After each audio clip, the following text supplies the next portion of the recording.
श्री शिवाय नमस्तुभ्यम। हर हर महादेव। कैसे हैं आप सभी।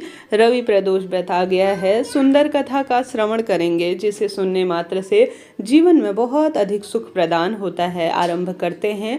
आप सभी भी मेरे साथ बोलिए। कर्पूर गौरम करुणावतारम संसार सारम भुजगेंद्रहारम सदा वसंतम हृदयारविंदे भवम भवानी सहितम नमामि। जय शिव शंभु। हर हर महादेव।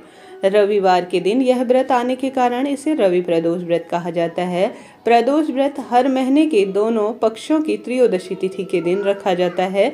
एक समय सर्व प्राणियों के हित और परम सुखों के लिए पावन भगीरथी के तट पर ऋषि समाज द्वारा विशाल गोष्ठी का आयोजन किया गया। इस सभा में व्यास जी के परम शिष्य पुराण वेत्ता सूत जी महाराज हरि कीर्तन करते हुए पधारे। सूत जी को आते हुए देखकर शौनक आदि सभी ऋषि मुनि खड़े होकर उन्हें दंडवत प्रणाम करने लगे।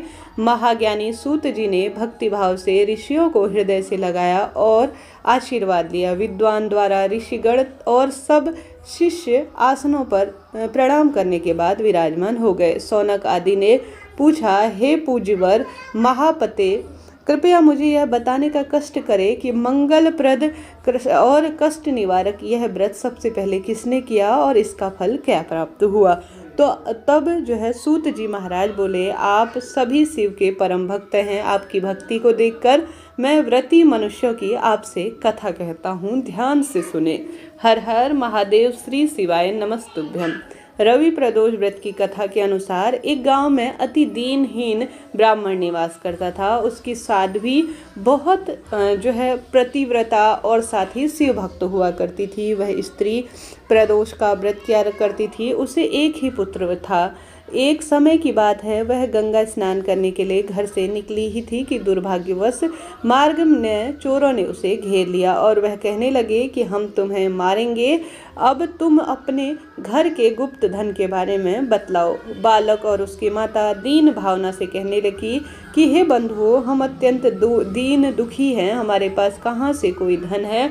तब चोरों ने कहा कि तेरे इस पोटली में क्या बांधा है, मुझे तुरंत दिखाओ। बालक ने संकोच कहा कि मेरी माँ ने मेरे लिए कुछ रोटियां बांध दी है। यह सुनकर चोरों ने अपने साथियों के से कहा कि साथियों, यह बहुत ही दीन दुखी मनुष्य है, अतः हम किसी और को लूटेंगे। इतना कहकर चोरों ने उस बालक को जाने दिया। बालक वहां से चलते हुए एक नगर में जा पहुंचा। नगर के पास एक बरगद का पेड़ था। वह बालक उसी बरगद की छाया में सो गया। उसी समय उस नगर में सिपाही चोरों को खोजते हुए बरगद के वृक्ष के नीचे पहुंचे और बालक को चोर समझकर बंदी बनाकर राजा के पास ले गए। राजा ने उसे कारावास में बंद करने का आदेश दिया।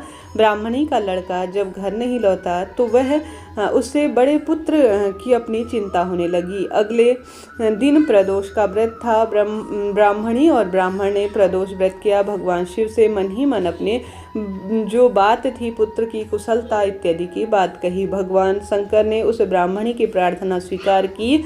रात में ही भगवान शंकर ने उस राजा के स्वप्न में यह आदेश दिया कि वह जो बालक है तुम्हारे बंदी गृह में चोर स्वरूप में तुमने रखा है, उसे प्रातःकाल छोड़ दें, अन्यथा बहुत गलत जीवन में होने लगेगा। ऐसा मैं आपको आदेश देता हूँ। सारा राजपाट नष्ट हो जाएगा, ध्यान रखना।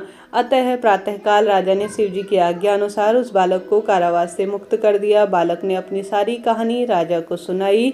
सारा वृतांत सुन राजा ने अपने सिपाहियों को उस बालक के घर भेजा और माता पिता को राज दरबार में बुलाया। उसके माता पिता बहुत ही भयभीत थे कि राजा उन्हें भयभीत देखकर कहा कि आप भयभीत ना हो, आपका बालक निर्दोष है। राजा ने ब्राह्मण को 5 गांव दान में दिए और गौ माता के कुछ कार्य हेतु बहुत सारा धन भी प्रदान किया, जिससे वह पूर्ण रूप से गौपालन करने के साथ साथ अपने जीवन को परिपूर्ण रूप से सुख से व्यतीत करने लगे। भगवान शिव की कृपा से ब्राह्मण परिवार आनंद रहने लगा। अतः जो मनुष्य रवि प्रदोष व्रत करता है वह सुखी पूर्वक होकर निरोगी काया को लेकर पूर्ण रूप से जीवन को व्यतीत करता है और उसके परिवार में सदा सर्वदा खुशियों की खूब सारी बरसात होती है। इस तरह से सुंदर सी यह कथा थी, मैंने सुनाने का प्रयत्न किया। अब जानते हैं विशेष बातें। अगर आप सभी भी प्रदोष व्रत शुरू करना चाहते हैं तो आज जो है रवि प्रदोष व्रत से शुरू कर सकते हैं। इसके बाद जो है खरमास आरंभ हो जाएगा। फिर प्रदोष व्रत ज़्यादा करना शुभ नहीं है। सनातन धर्म में हिंदू मास की यह तिथि का विशेष महत्व है। हिंदू पंचांग के अनुसार प्रत्येक महीने की त्रयोदशी तिथि को प्रदोष व्रत होता है। इसी तिथि की संध्या काल को प्रदोष काल कहा जाता है। त्रयोदशी तिथि अर्थात 13 की संख्या जुड़ी होने के कारण बहुत से हिंदू धर्म में इसे अशुभता के रूप में देखते हैं, परंतु ऐसा नहीं है। यह बहुत शुभ तिथि है। इस दिन देवादिदेव महादेव भगवान शंकर को समर्पित इस तिथि के स्वरूप में इसे जाना जाता है और बहुत सुखद फलों की प्राप्ति के लिए माना जाता है। सनातन धर्म ग्रंथों के अनुसार कलयुग में प्रदोष व्रत बहुत मंगलकारी और फल देने वाला होता है। त्रयोदशी तिथि को ही प्रदोष का व्रत किया जाता है और इस दिन भगवान महादेव बहुत प्रसन्न मुद्रा में होते हैं और साधक को मनचाहा फल देते हैं। परिवार में धन धान्य की कमी नहीं होती। साधक के अर्थात व्रती के परिवार में सभी लोग निरोगी रहते हैं, प्रसन्नचित और सदैव प्रगति के पथ पर अग्रसर होते रहते हैं। सनातन धर्म के ग्रंथों के अनुसार विशेष तौर पर प्रदोष के समय में साधक या साधिका को हालांकि ब्रह्म मुहूर्त में विशेष पूजन अर्चन करना चाहिए। स्नान इत्यादि का जो है कार्य निवृत्त होकर आशुतोष भगवान का स्मरण करना चाहिए। व्रत का संकल्प लेना चाहिए। पूजा या आराधना स्थल पर भगवान शिव की प्रतिमा या चित्र को स्थापित कर विधि विधान से पूर्ण भाव से पूजा अर्चना करनी चाहिए। सुबह से लेकर शाम तक निराहार रहना चाहिए, यानी दिन भर में उपवास करना चाहिए। बिना जल ग्रहण किए भी निर्जला उपवास आप रख दे सकते हैं तो अत्यधिक शुभ है, नहीं तो चाय पानी इत्यादि पी सकते हैं। व्रत की संध्या में पुनः भगवान शिव की पूजा और आरती के लिए फल इत्यादि जो है आप सभी को समस्त जो मौसमी फल होते हैं उन सभी चीज़ों का जो है पूर्ण रूप से भगवान को भोग लगाना चाहिए। आप भी अगर बिना नमक का भोजन शाम को करते हैं या फलाहार ही लेते हैं तो शुभ माना जाता है। प्रदोष के दिन पूर्ण रूप से ब्रह्मचर्य का पालन करना चाहिए। इस दिन तन मन और चित्त को लोभ ईर्ष्या क्रोध जैसे विकारों से दूर रखना चाहिए। त्रयोदशी तिथि के अगले दिन यानी चतुर्दशी को भगवान शिव का विधि विधान से पूजन करना चाहिए और भोजन इत्यादि को ग्रहण करना चाहिए। साधक या साधिका को प्रदोष व्रत के दिन सत्संग और कीर्तन का आयोजन भी करवाना चाहिए। दिन भर भगवान शिव के मंत्रों का जाप करना चाहिए।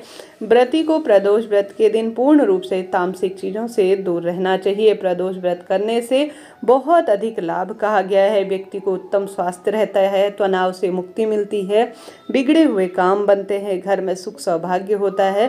संतानहीन व्यक्ति को जरूर से प्रदोष का व्रत एक बार शुरू करना चाहिए। शत्रु से जो परेशान हैं उन्हें भी, और कुंडली में कोई ग्रह दोष चल रहा है तो उन्हें प्रदोष व्रत जीवन में शुरू करना चाहिए। प्रदोष व्रत खासतौर पर रविवार के दिन पड़ता है तो व्यक्ति सदा निरोगी काया से परिपूर्ण होता है और दीर्घायु होता है। सोमवार के दिन अगर प्रदोष पड़े तो सबसे उत्तम माना जाता है। मंगलवार के दिन प्रदोष व्रत करने से सिर से संबंधित कोई बोझ कर्ज इत्यादि पूर्ण रूप से दूर होता है। मंगल ग्रह भी इससे शांत होता है, ऐसी मान्यता है। बुधवार के दिन प्रदोष व्रत पड़ता है और इस दिन महादेव की सेवा अर्चना की जाती है तो सब सुख स्वयं प्राप्त हो जाते हैं। गुरुवार के दिन परम सुखों की प्राप्ति के लिए गुरु प्रदोष व्रत जाना जाता है। शुक्रवार का दिन आपसी दाम्पत्य सुख सौभाग्य और पूर्ण रूप से सुखी जीवन के लिए माना जाता है। शनिवार के दिन पड़ने वाला प्रदोष शनि प्रदोष कहलाता है। कुल मिलाकर सब सुख प्रदान करने में प्रदोष का व्रत सहायक माना जाता है। यह व्रत जो है किसी भी महीने के शुक्ल पक्ष से शुरू किया जा सकता है। हालांकि श्रावण मास के प्रदोष व्रत से करना ज़्यादा शुभ है। महाशिवरात्रि के दिन से करना प्रदोष भी शुभ माना जाता है। कुल मिलाकर किसी भी महीने के शुक्ल पक्ष से शुरू किया जा सकता है। उत्तम फलों की प्राप्ति के लिए आप सभी को विशेष तौर पर एक बार जीवन में प्रदोष व्रत शुरू करना चाहिए ताकि जीवन में सब सुख प्रदान हो प्राप्त हो। हर हर महादेव।